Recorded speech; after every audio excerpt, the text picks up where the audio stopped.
And joining me now at Multimodal is John Keefe from Eurotunnel.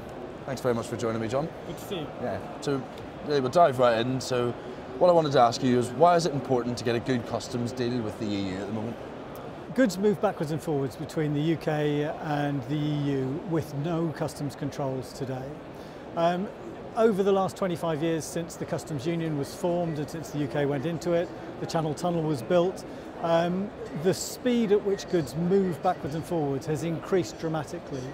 The way the supply chains have developed, the use of just-in-time, just-in-sequence manufacturing now, the dependence on fresh produce coming in from the EU into the UK, and also for sales of fresh produce, meat, fish, vegetables from the UK and Ireland into the EU, all depend on speed of transit.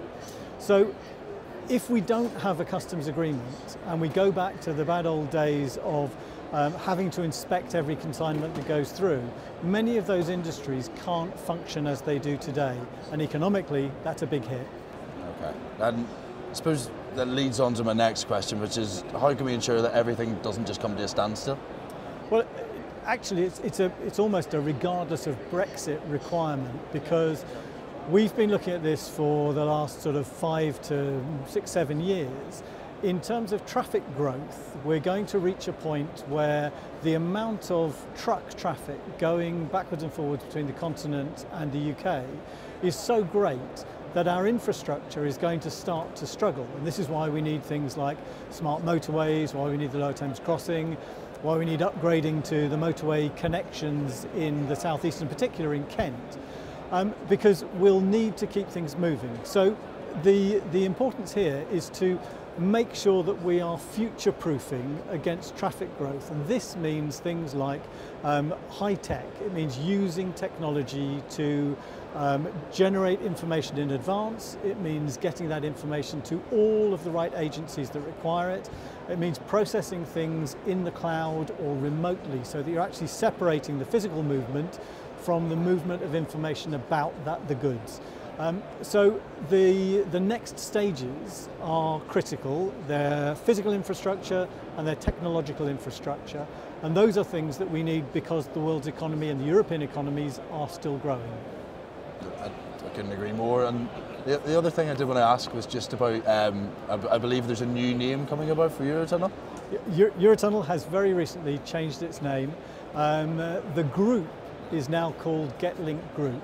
And that enables us as an organisation to separate out the pure Channel Tunnel activities, which will still be called Eurotunnel, that will never change, but also to give us the opportunity, both financially and legally, to look at other opportunities in infrastructure. And we already have a project on the way to deliver a 1 gigawatt electrical interconnector between France and the UK to connect up the national grids on both sides of the tunnel.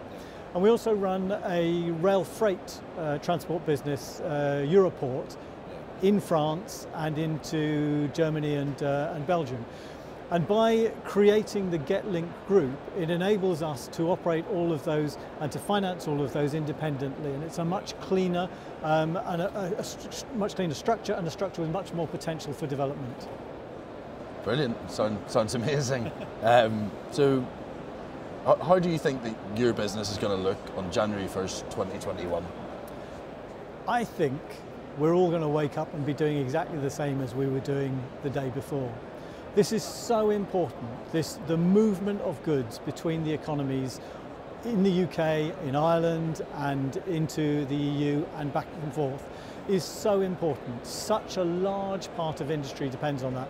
Recent research that we've done shows that it's somewhere in the region of £120 billion worth of goods that go backwards and forwards through the Channel Tunnel every year.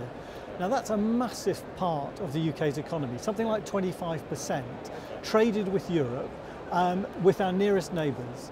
It's high speed, it's time sensitive, It goes into just-in-time, just-in-sequence manufacturing.